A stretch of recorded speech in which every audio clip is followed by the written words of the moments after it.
India town news, Bharat की बात। नमस्कार, स्वागत है आपका इंडिया टाउन न्यूज के खास बुलेटिन हमर मयारू संस्कार धानी में और मैं हूं आपके साथ प्रगति ठाकुर। चलिए बुलेटिन की शुरुआत करने से पहले एक नजर डालते हैं आज की सुर्खियों पर। मधुर रेडियो की दुकान में जीएसटी की टीम ने की कार्यवाही, संस्कार धानी में बना चर्चा का विषय। जीएसटी रायपुर की टीम ने मारा छापा। पुलिस अधीक्षक की बड़ी कार्यवाही, नाबालिग पर पुलिस ने की सख्त कार्रवाई, बिना लाइसेंस के चला रहा था गाड़ी।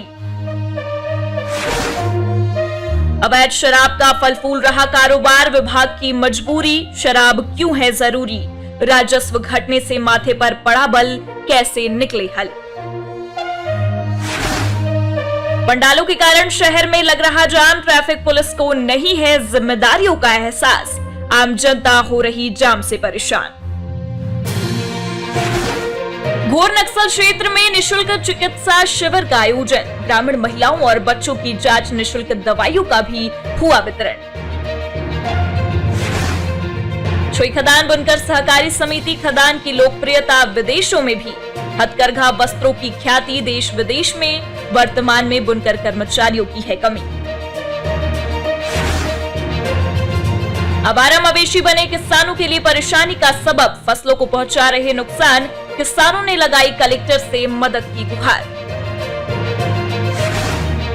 स्व सहायता समूह की महिलाओं ने खोला मोर्चा, समूह के अध्यक्ष पर मनमानी का लगाया आरोप, जिला कलेक्टर के नाम अपर कलेक्टर को सौंपा ज्ञापन। फिल्म इमरजेंसी को लेकर विरोध जारी, सिख समुदाय ने जताया है विरोध, कलेक्टर और एसपी को सौंपा ज्ञापन। गणेश चतुर्थी की तैयारियां हुई शुरू, ढोल मंजीरों और जयकारी के साथ बप्पा होंगे विराजमान। 9 फीट ऊंची गणेश प्रतिमा संस्कार धानी में होगी आकर्षण का केंद्र। बुलेटिन की शुरुआत बड़ी खबर के साथ। खबर राजनांदगांव से है, जहां जयस्तंभ चौक में स्थित मधुर रेडियो की दुकान में जीएसटी रायपुर की टीम द्वारा दुकान खोलने के बाद छापामार कार्यवाही की गई। आपको बता दें कि जीएसटी की लगभग 7 से 8 लोगों की टीम ने कार्यवाही शुरू की और दुकान के अलावा व्यापारी के निवास में भी जाकर छापेमार कार्यवाही की गई। इस वक्त मधुर रेडियो में जो छापेमार कार्यवाही हुई है, संस्कार धानी में काफी चर्चा का विषय बन चुकी है। बता दें कि जयस्तंभ चौक में स्थित मधुर रेडियो की दुकान में जीएसटी रायपुर की टीम द्वारा दुकान खुलने के बाद से ही छापेमार कार्यवाही शुरू हुई थी। नमस्कार, मैं सौरभ ताम्रकर और आप देख रहे हैं इंडिया टाउन न्यूज। अभी आपको बता दिया जाए कि रायपुर राजधानी से जीएसटी की टीम राजनांदगांव के जयस्तंभ चौक में मधुर रेडियो, जो आप देख पा रहे होंगे, मधुर रेडियो इस फ्रेम में देख पा रहे होंगे, मधुर रेडियो में आई हुई है। सुबह से दुकान खुलने के पश्चात, दुकान खुलने के बाद तत्काल पहुंचती है और जीएसटी की टीम ने छापामार कार्यवाही शुरू कर चुकी है। और छापामार कार्यवाही में अभी बिल वगैरह सारे चीज़ चेक किए जा रहे हैं। कुछ लोगों की टीम अभी भी वर्तमान में इस जगह पर, इस दुकान पर बैठे हुए हैं। और साथ ही आपको सूत्रों की जानकारी के हिसाब से बता दें कि कुछ लोगों की टीम संस्थापक व्यापारी के घर पर भी जाकर के छापामार कार्रवाई की, बिल वगैरह चेक करना और तमाम चीज़ें चेक करने की कार्रवाई चल ही रही है। इस कार्रवाई को लेकर के आगे पुलिस विभाग का और जीएसटी का क्या कुछ कहना रहता है, वो तमाम चीज़ें हम आपको अन्य तस्वीरों के माध्यम से दिखाएंगे। फिलहाल आपको दिखा दिया जाए कि वो मधुर रेडियो जो एक संस्था है जो साउंड सिस्टम पेशीली का कार्य करती है, साउंड सिस्टम की दुकान में छापेमार कार्रवाई शुरू हो चुकी है। और रायपुर से आपको फिर बता दिया जाए कि रायपुर से जीएसटी की टीम यहाँ पर आ चुकी है और जीएसटी की टीम ने तकरीबन सुबह 12 बजे से आकर के छापेमार कार्रवाई की शुरुआत कर चुकी है और अभी तकरीबन 6 बज रहे हैं और 6 बजे के आसपास तक के व्यापारी के निज निवास में जाकर के छापेमार कार्रवाई अभी भी शुरू है। आगे और क्या कुछ इस कार्रवाई में सामने नजर में आते हैं, सारे चीज हम आपको अन्य तस्वीरों के माध्यम से दिखाते हैं। कैमरामैन महेश्वर साहू के साथ India town news, Saurabh Tamrakar, Rajnandgaon.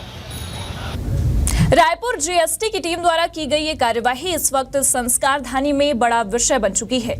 फिलहाल इसी के साथ रुक करते हैं अगली खबर की ओर। खबर कवर्धा से है, जहां बिना लाइसेंस गाड़ी चला रहे नाबालिग पर पुलिस ने सख्त कार्रवाई की है। पुलिस अधीक्षक डॉक्टर अभिषेक पल्लव ने नाबालिग को फटकार लगाई है, साथ ही गाड़ी जब्त करने के निर्देश भी दिए हैं। बता दें कि पुलिस ने 17 वर्षीय नाबालिग को बिना लाइसेंस गाड़ी चलाते हुए पकड़ा और सख्त कार्रवाई करते हुए गाड़ी जब्त की। नाबालिग युवक को रोककर मोटर व्हीकल एक्ट के तहत दंडित भी किया गया है। उनके आधार कार्ड में इनका डेट ऑफ बर्थ है, दिखाई जरा। 23/3/2007। कितनी उम्र हुई इसके हिसाब से?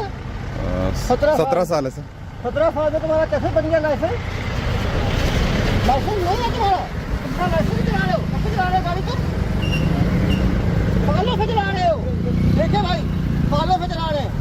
कितने 5 वर्षों से ये गाड़ी चला रहे हैं। 17 साल की उम्र है, 12 साल की उम्र से गाड़ी चला रहे हैं। और इनके पिताजी क्या बोले बताओ जरा के। इनके पिताजी क्या बोले? मैं चालान नहीं कटाऊँ। मैं चालान नहीं कटाऊंगा। क्यों नहीं कटाएंगे, क्या बताए वो? पार्टी कार्यकर्ता हूँ। पार्टी के कार्यकर्ता हैं। मैं ऐसे जन नेताओं से भी अपील करूंगा कि बिना चीजों को जाने फोन ना लगाएं। भैया फाइन तो कटेगा, देश में कानून चलता है, ठीक है, और कानून सबके लिए बराबर है। रुक करते हैं मोहला मानपुर अंबागढ़ चौकी की ओर, जहां एक अच्छी पहल देखने को मिली है। बता दें कि जिला बनने के बाद बीहड़ नक्सली वनांचल क्षेत्र में पुलिस और आईटीबीपी की आपसी जुगलबंदी से वनांचल क्षेत्र घोर नक्सल क्षेत्र के नाम से विख्यात जिले के अंतिम छोर पर बसे ग्राम कुंज कन्हार और जलवाही में आईटीबीपी और मोहला मानपुर पुलिस द्वारा मेडिकल कैंप निःशुल्क चिकित्सा शिविर का आयोजन किया गया है। वहीं आपको बता दें कि इलाके के आदिवासी जनता को शांति और सुरक्षा का भरोसा दिलाया गया है। आईटीबीपी और जिला पुलिस के इस पहल से वनांचल क्षेत्र में बड़ी संख्या में ग्रामीण महिलाओं और बच्चों को चिकित्सा जांच कर उन्हें निःशुल्क दवाइयां भी दी गई हैं।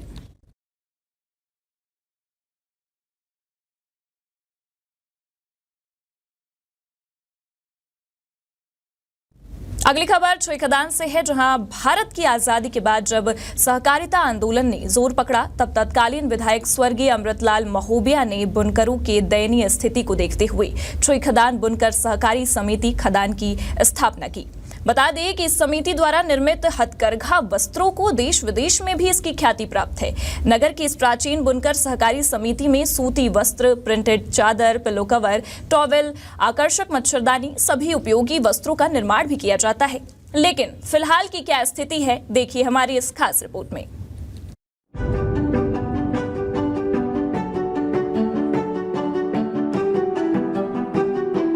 छुईखदान बुनकर सरकारी समिति के मुख्य बिक्री केंद्रों में से छुईखदान के साथ साथ खैरागढ़, डोंगरगढ़, कवर्धा, मलाजखंड जगहों में भी संचालित है छुईखदान बुनकर सरकारी समिति। अपने वस्त्रों की गुणवत्ता पर विशेष ध्यान देती है तथा गुणवत्ता युक्त वस्त्रों के निर्माण के लिए उत्पादन में वृद्धि करने की लगातार प्रयास कर रही है।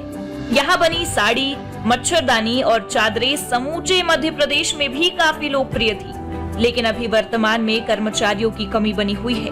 कार्यरत कर्मचारियों को कार्य के हिसाब से राशि का भुगतान किया जाता है। रिटायर्ड होने के बाद नए कर्मचारी नहीं आ रहे हैं।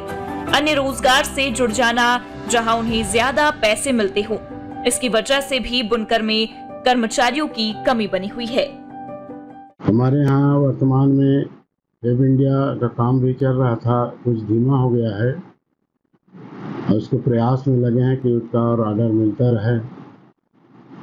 लेकिन समस्या ये है, अपने यहाँ बुनाई मजदूरी कम होने की वजह से बुनकर या तो अन्यत्र कोई रोजगार देख रहे हैं, साग सब्जी है, टेलर काम है, इसमें जा रहे हैं।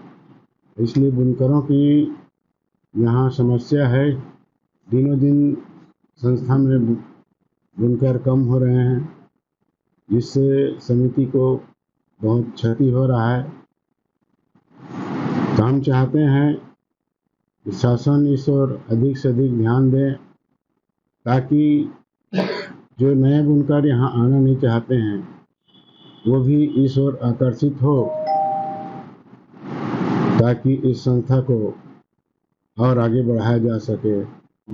ये 1950 से छुईखदान बुनकर सहकारी समिति मर्यादित छुईखदान की स्थापना हुआ है और यहाँ पे शोरूम है, जो चादर वगैरह, सूती चादर है, बेडशीट है और गमछा, लुंगी, टावेल, नेवाड़, मच्छरदानी, पर्सदरी यहाँ पर बिक्री किया जाता है। और जब से मिल कपड़ा मार्केट में आना चालू है, तब से इसका बिक्री थोड़ा सा कम हो गया है। लेकिन जो सूती कपड़े में शरीर को जो आनंद का अनुभव होता है, वो मार्केट के पॉलिस्टर कपड़े में नहीं होता है।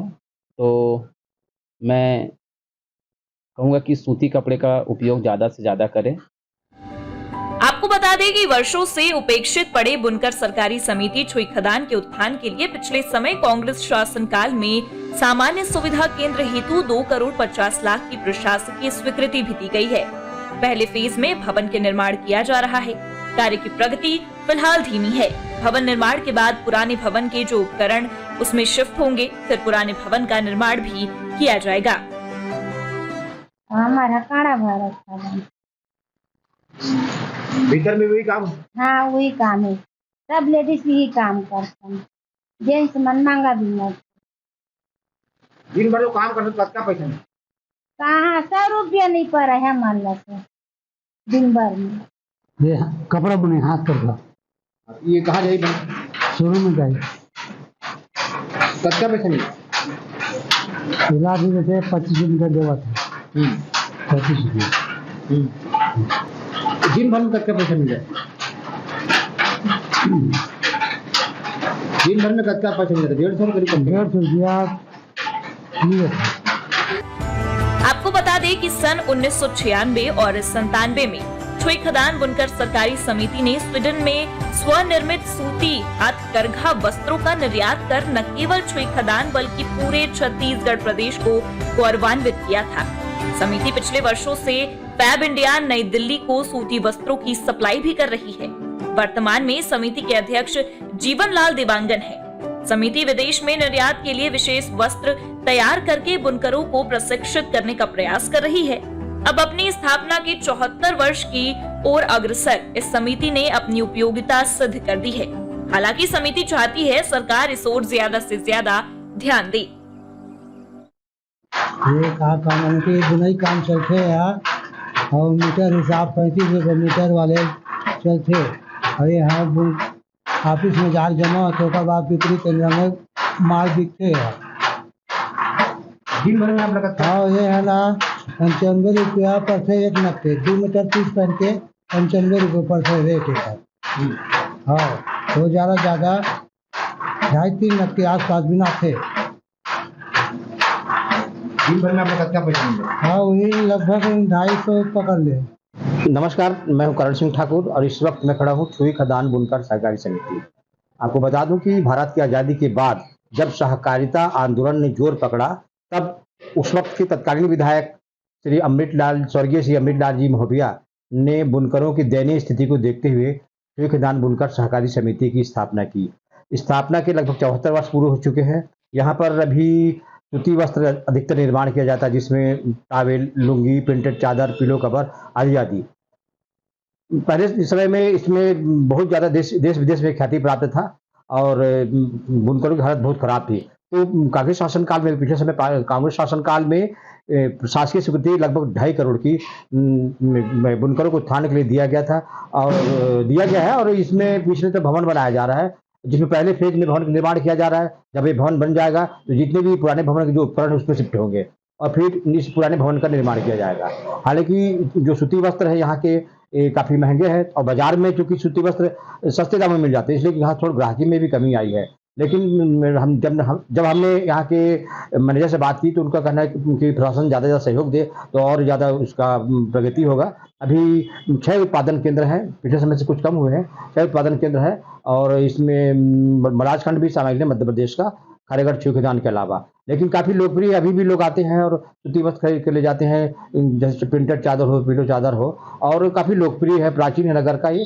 और सरकार को चाहिए कि ज़्यादा से ज़्यादा ध्यान दे ताकि इन बुनकरों का ज़्यादा उत्थान हो सके, क्योंकि बुनकरों जो कर्मचारी हैं अभी कम मिल रहे हैं, उनको ज़्यादा पैसा नहीं मिल पाता, काफ़ी ज़्यादा मेहनत करना पड़ता है। बाज़ार में और भी रोजगार में जुड़ जाते हैं लोग, जैसे मजदूरी रोजगार घंटे चले जाते, ज़्यादा पैसा मिलता है, इसलिए कर्मचारी की कमी बनी हुई है। रिपोर्ट में देखा आपने, रिटायर्ड होने के बाद नए कर्मचारी के नहीं आने से ये हाल हो चुका है छुई खदान बुनकर सहकारी समिति खदान का। जो एक समय पर देश के साथ साथ विदेशों में भी काफी विख्यात था। फिलहाल इसी के साथ बढ़ते हैं बुलेटिन में अगली खबर की ओर। खबर खैरागढ़ से है, जहां इन दिनों आवारा मवेशियों के कारण आमजन को काफी परेशानी हो रही है। आवारा मवेशियों से परेशान ग्राम पांडादाह, बेंद्रीडीह व ग्राम जंगलपुर के किसान बड़ी संख्या में जिला कलेक्टर कार्यालय पहुंचे हुए हैं। उन्होंने कलेक्टर के नाम अपर कलेक्टर को ज्ञापन सौंपते हुए बताया है कि गांव एवं उसके आसपास की जगहों पर लगभग 150 से 200 आवारा मवेशी घूम रहे हैं और रात होते ही खेतों में घुसकर धान, सोयाबीन व अन्य फसलों को नुकसान पहुंचा रहे हैं। बता दें, किसानों ने बताया कि मवेशी अब तक 10 से 15 एकड़ में लगी फसल को नुकसान पहुंचा चुके हैं और इस प्रकार आवारा मवेशियों द्वारा किए गए नुकसान से भविष्य में कर्ज का सामना करना पड़ेगा। बता दें कि अपर कलेक्टर प्रेम कुमार पटेल ने किसानों को इस समस्या का जल्द निराकरण करने का आश्वासन दिया है। हमारे पाड़ादा क्षेत्र के 4-5 ग्राम पंचायत जो है हमार मवेशी की वजह से अति प्रभावित है। एकरे समस्या लेके हम माननीय कलेक्टर महोदय ला अवगत करावर आए हैं। काबर की हमार फसल के बहुत नुकसान हो और हमला रात और दिन दोनों बराबर हो गए। उनके द्वारा जो उपाय बताया गया उस पर भी विचार किया जाएगा और जिला पंचायत जनपद के माध्यम से सभी गांवों में आसपास जो भी बेहतर क्या कर सकते हैं जिससे कि पशुओं को सही से रखा जा सके।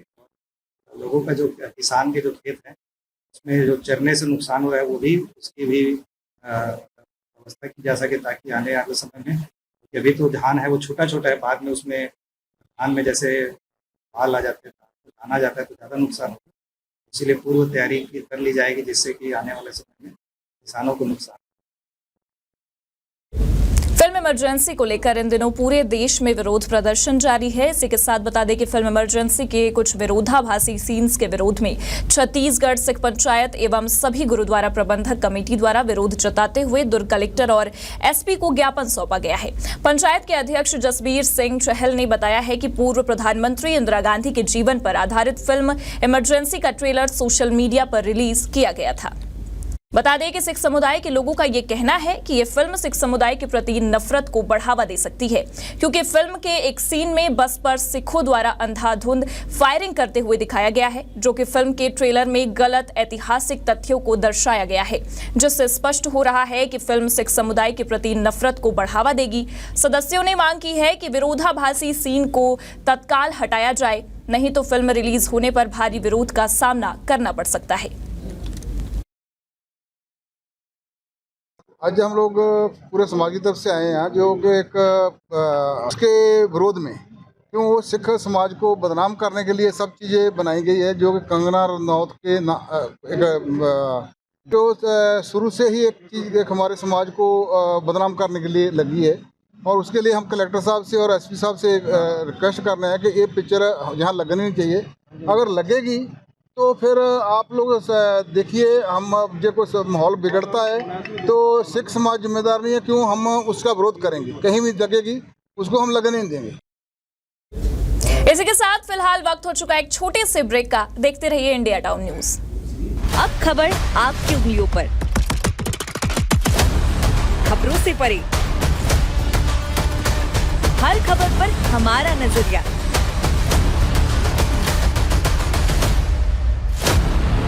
इंडिया टाउन न्यूज, भारत की बात।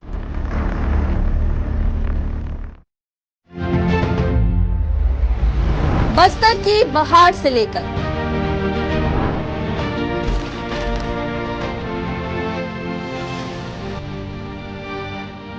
कांकेर, बीजापुर, सुकमा, कोंडागांव के हर मिजाज,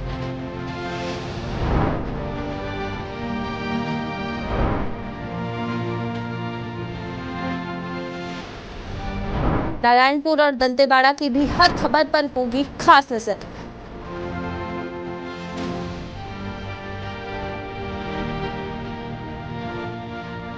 देखिए हमारा खास बुलेटिन खबर बस्तर हर शाम 6 बजे सिर्फ इंडिया टाउन न्यूज पर।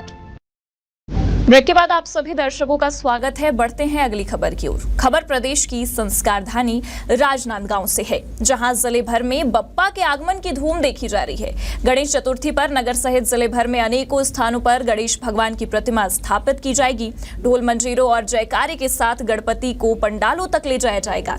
इससे सड़कों पर रौनक भी बनी रहेगी। गणेश उत्सव पर विघ्नहर्ता की आराधना के साथ शहरी क्षेत्र में विभिन्न समितियों के बीच प्रतिमा और सजावट को लेकर प्रतिस्पर्धा रहती है, इसलिए सभी समितियों ने अपने पंडाल को आकर्षक बनाने में पूरी ताकत झोंक दी है।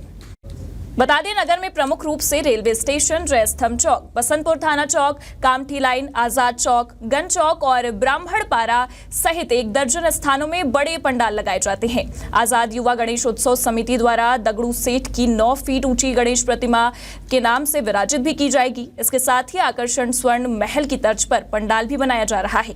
इसके अलावा विशेष लाइटिंग की व्यवस्था भी की जाएगी। गणपति बप्पा के विसर्जन के दिन श्री गणेश जी की मूर्ति के साथ झांकी भी निकाली जाएगी, जिसकी तैयारियां भी समिति के युवाओं ने पूरी कर ली है।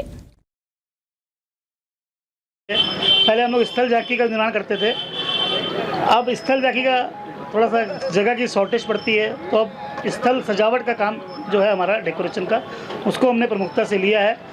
और हर साल हम एक नई थीम पे काम करते हैं गणेश जी की मूर्तियों में। इस साल हमारा दगड़ू सेठ है। मूर्ति कितनी बड़ी है और किस रूप में इस बार विराजमान होगी? मूर्ति हमारी 9 फीट की है, 9 फीट की है और पाटे में विराजमान है। आपका ऊंचे पाटे में विराजमान है। पाटे में भी कलरपुरी नक्काशी करी हुई है और पूना के महंत श्री दगड़ू सेठ जी विराजमान करना है। तैयारी यहाँ पर लगभग 1 हफ्ता पूर्व से प्रारंभ हो चुकी है और इस समय हम कुछ अलग हट करके और पूरे नगरवासियों के लिए हम एक भव्य स्थल देखने को मिले, ऐसा प्रयास है हमारा। तैयारी तो भव्य तैयारी चल रही है। मुख्य आकर्षण का केंद्र सजावट रहेगा। इस बार भगवान को किस रूप में देखा जाएगा? दगड़ू सेठ के रूप में विराजमान कर रहे हैं इस बार। बहुत पुराने समय से हमारी मित्रता है, बैठक है और उसको आगे जारी रखने के लिए गणेश स्थापना करते हैं, दुर्गा स्थापना भी करते हैं, भंडारा भी कराते हैं, 15 अगस्त में ध्वजारोहण भी करते हैं। इससे एक मिलन भी बना रहता है और धार्मिक कार्य भी हो जाता है। खबर खैरागढ़ से है, जहां जिले में स्व सहायता समूह अध्यक्ष की मनमानी से परेशान होकर पद्मजय मां कर्मा स्व सहायता समूह की महिलाएं अध्यक्ष के खिलाफ शिकायत करने व अपना इस्तीफा सौंपने जिला कलेक्टर कार्यालय पहुंची हुई हैं। बता दें कि महिला का ये कहना है कि शासन की अनुमति से अगस्त 2023 में पद्मजय मां कर्मा स्व सहायता समूह के माध्यम से राशन दुकान प्रारंभ किया गया था, किंतु कुछ समय अच्छे से राशन दुकान चलाने के बाद अध्यक्ष लीलावती साहू ने अपनी मनमानी शुरू कर दी और अकेले ही राशन का वितरण करने लगी, जिसकी शिकायत कई बार ग्राम पंचायत से की गई, लेकिन इस संबंध में कोई कार्यवाही नहीं हुई, जिससे परेशान होकर 6 सदस्य कलेक्टर को अपना इस्तीफा सौंपने आए हैं। वहीं महिलाओं ने कलेक्टर के नाम अतिरिक्त कलेक्टर को भी सौंपते हुए मांग की है कि अध्यक्ष को तुरंत राशन दुकान चलाने व राशन वितरण करने से रोका जाए। वो कही के हमन है समूह वाले 10 मिलके सहमति से मतलब उठा रहे न मन दुकान ला। अब वो मतलब कुछ दिन ठीक चली से ओखर बाद में घाटा हो गए है, तो सबो जन के निर्णय से इस्तीफा देते न मन। कुंटल नहीं 17 कुंटल पहले घाटा है कि मतलब वो पब्लिक के चौरे 51 काट के मतलब वितरण नहीं हो रहा है, मतलब अंगूठा बस दबा रहा है। ओकर बाद फिर अब का घाटा हो गया ऐसे कि अपन बेटा ला हैदराबाद भेज दी है। हैदराबाद भेजे के बाद शेष में बने रहा है अध्यक्ष के बेटा है।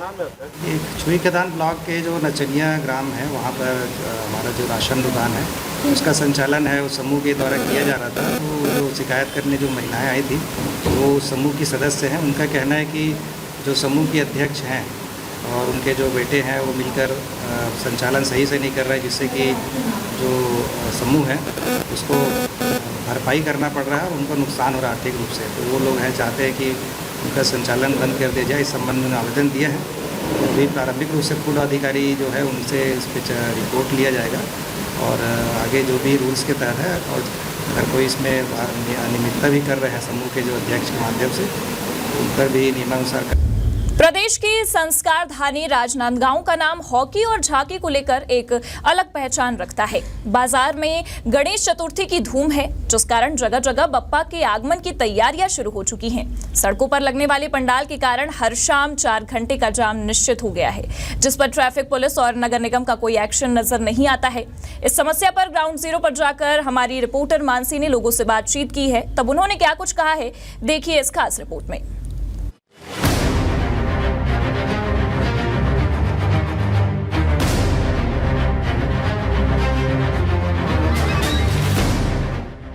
संस्कारधानी, जी हाँ, हम बात कर रहे हैं छत्तीसगढ़ के उस जिले की जो झांकियों को लेकर अपनी एक अलग पहचान रखता है। हर साल राजनांदगांव में गणेश चतुर्थी को लेकर लोगों में उमंग रहती है। भव्य तरीके से इस त्योहार का आयोजन भी किया जाता है। इस साल गणेश चतुर्थी 7 सितंबर को मनाई जाएगी। सभी लोग गणपति का स्वागत करने की तैयारियों में जुट चुके हैं, लेकिन इस चहल पहल और रौनक की चकाचौंध के बीच आम जनता की जद्दोजहद जारी है। शहर की जर्जर यातायात व्यवस्था इन दिनों मुसाफिरों और दुकानदार के लिए मुसीबत खड़ी कर रही है। राजनांदगांव के कई व्यस्ततम चौराहे जैसे जयस्तंभ चौक, मानव मंदिर चौक, गुढ़ाकू लाइन की यातायात व्यवस्था चरमराई हुई है। जिम्मेदारों के लापरवाह बर्ताव का खामियाजा आम जनता को उठाना पड़ रहा है। शहर में जगह जगह गणेश चतुर्थी के उपलक्ष्य में सड़क पर पंडाल सज चुके हैं। पंडालों की वजह से सड़क सिकुड़ गई है, जिस कारण आने जाने में लोगों को परेशानी का सामना करना पड़ रहा है। तो आने जाने वाले को दिक्कत होती है, गाड़ी पार्किंग नहीं है यहाँ पे, उसी कारण से दिक्कत होती है। गाड़ी के चक्कर में ग्राहकी प्रभावित होती है, क्योंकि गाड़ी आके 2 गाड़ी 3 गाड़ी खड़ी हो जाती है, उस चक्कर में ग्राहक खड़े नहीं हो पाते, इसी कारण से दिक्कत होता है। तो बहुत ही होती है। शाम के वक्त 4 चक्का वाहन 3 चक्का वाहन ज़्यादा घूमते हैं, जिससे आने जाने वाले को तकलीफ होती है, ग्राहकी नहीं हो पाती। 2 चक्के में ग्राहक आते हैं खरीदी करने, लेकिन वो भीड़ के कारण वापस चले जाते हैं, जिससे दुकानदारों को भी बहुत दिक्कत होता है। किसी कुछ भी बोलो ना, भैया गाड़ी ऐसे कर लो, बस 2 मिनट जाना कहीं और है और खड़े करके यहाँ चले जाते गाड़ी, वही तकलीफ़ है। क्या है, ये दुकानदार को भी करना चाहिए कि हमारे यहाँ आए हो तो हमारे यहाँ गाड़ी खड़े करो, बस कहीं भी गाड़ी खड़े कर देते हैं और चले जाते हैं, बस यही दिक्कत है। लोगों ने शहर में यातायात व्यवस्था बिगड़ने का सबसे बड़ा कारण बेतरतीब पार्किंग व्यवस्था को बताया। शहर में जगह जगह लगे पंडालों के कारण घंटों जाम में फंसे रेंगते हुए वाहनों को अपने गंतव्य तक पहुंचने में लंबा समय लग जाता है। जाम की समस्या से निपटने के लिए कोई ठोस कदम नहीं उठाए जा रहे हैं। शहर के एक छोर से दूसरे छोर तक जाने में लोगों को काफी समय लगता है। बावजूद उसके ट्रैफिक पुलिस कोई कदम नहीं उठा रही है। शहर की यातायात व्यवस्था बेपटरी होते देख जनता ने यातायात पुलिस को अपनी जिम्मेदारी का एहसास दिलाते हुए क्या कुछ सुझाव दिए, आप भी सुनिए। ग्राहकी भी प्रभावित हो रही है ना। और दूसरा क्या है, हम रिक्वेस्ट करेंगे यातायात विभाग वालों से कि प्लीज़ एक सिपाही कम से कम ना गुड़ाकू लाइन में रहे, जो 12 से 5 सिर्फ एक राउंड मारते रहे तो भी ना शायद बहुत कुछ हल हो जाए। यातायात पुलिस की व्यवस्था कर दे, बस दिक्कत नहीं होगी। नहीं तो आए दिन ऑटो ई रिक्शा सब दुकान के सामने खड़ा कर देते हैं, प्रॉब्लम वही है। जाम होगा तो जो दुकानदार है उनका भी नुकसान होता है कि लोग वहाँ खरीदी करने नहीं आते, कम लोग आते हैं कि वहाँ गाड़ी फंस जाती है करके। और दूसरा, नगर निगम को भी इस बात को ध्यान देना चाहिए। निगम हमेशा बोलता ज़रूर है, पर उस पर अपने जो कर्तव्यों पे, जो नियमों पे अमल करके वापस उसको देख रेख नहीं कर पाता कि यहाँ क्या स्थिति करके, तो ये ताली दोनों हाथ से बजती है। और हमको व्यवस्था करना है ठीक, तो निश्चित रूप से हम सब नागरिकों का भी कर्तव्य है। तो मैं सम्मानित नागरिकों से भी यही निवेदन और अपील करता हूँ कि अपन सब अपनी गाड़ियों को व्यवस्थित खड़ा करें, और प्रशासन से भी वही ये सहयोग की अपील करता हूँ। वही दिक्कत है, जैसे किसी कुछ भी बोलो ना, भैया गाड़ी ऐसे कर लो, बस 2 मिनट जाना कहीं और है और खड़े करके यहाँ चले जाते गाड़ी, वही तकलीफ़ है। क्या है, ये दुकानदार को भी करना चाहिए कि हमारे यहाँ आए हो तो हमारे यहाँ गाड़ी खड़े करो, बस कहीं भी गाड़ी खड़े कर देते हैं और चले जाते हैं, बस यही दिक्कत है। चलिए इसी के साथ रुक करते हैं बुलेटिन की सबसे महत्वपूर्ण खबर की ओर। बता दें कि कांग्रेस पार्टी की सरकार के दौरान पूरे 5 साल तक अवैध शराब को मुद्दा बनाने वाली भाजपा ने अब अवैध शराब व्यवसाय के जरिए ही अपने लोगों को साधने का काम शुरू कर दिया है। अवैध शराब के इस व्यवसाय में राजनीतिक दखलंदाजी के बाद न सिर्फ आबकारी के राजस्व का नुकसान हो रहा है, बल्कि गैंगवार बढ़ने की संभावनाओं से भी इनकार नहीं किया जा सकता है। देखिए इंडिया टाउन न्यूज की इस खास रिपोर्ट में। अवैध शराब के कारोबार से जुड़ी गंभीर बात यह है कि पिछले दिनों एक शराब दुकान के मैनेजर की गिरफ्तारी के बाद भी पुलिस के हाथ उस व्यक्ति तक नहीं पहुंचे जिसने कोचियों के माध्यम से अवैध शराब के कारोबार की इस चेन को शुरू किया था। शराब के अवैध व्यवसाय में विवाद की स्थिति तब से शुरू हुई जब से भिलाई के एक युवक ने इंचार्ज के रूप में यहां दखल देना शुरू कर दिया। सूत्रों की माने तो अब चूंकि शराब के अवैध व्यवसाय से मिलने वाली बड़ी रकम में सबकी हिस्सेदारी तय करनी थी, इसलिए स्थानीय कुछ युवाओं को इसमें सहभागी भी बनाया गया।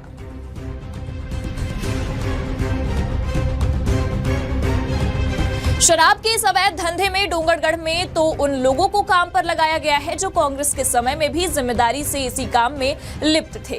पिछले दिनों सोशल मीडिया में सरेआम भाजपाइयों ने ही इस बात की खिलाफत की थी कि कोचियों को शराब मुहैया कराने समय सीमा समाप्त होने के बावजूद भी आधी रात को उन्हें शराब दी जा रही थी।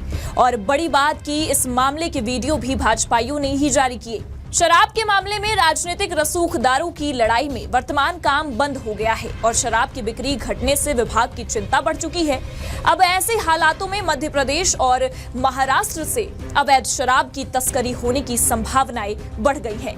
पिछले कुछ महीनों से जिले भर में जारी शराब के अवैध कारोबार करने वाले कोचियों के खिलाफ भाजपा के एक धड़े के द्वारा शिकायत के बाद हुई कार्रवाई का सीधा असर सरकार के राजस्व पर देखने को मिल रहा है। कोचियों पर कार्रवाई होने के चलते जिले में सरकारी शराब दुकानों का राजस्व लगभग 22% लुढ़क गया है और अब राजस्व बढ़ाने के लिए आबकारी विभाग के संरक्षण में ही तीनों जिले में अवैध शराब के कारोबार को बढ़ावा दिया जा रहा है और ऐसे में कारगर हो रहा है सरकारी नियम।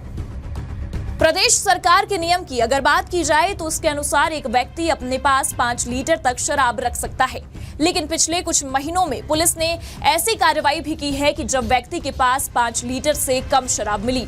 ये कार्यवाही तब की गई जब भाजपा के एक बड़े नेता ने अवैध शराब बिक्री के खिलाफ मोर्चा खोल देने की धमकी दी और अधिकारियों की क्लास लगाई।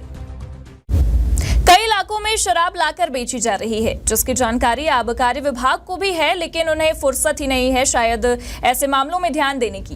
पूरे मामले पर इंडिया टाउन न्यूज जल्द ही खुलासे करने वाला है। फिलहाल इसी के साथ हमारे खास बुलेटिन हमर मयारू संस्कारधानी में इतना ही। देखते रहिए इंडिया टाउन न्यूज और मुझे दीजिए इजाजत। नमस्कार।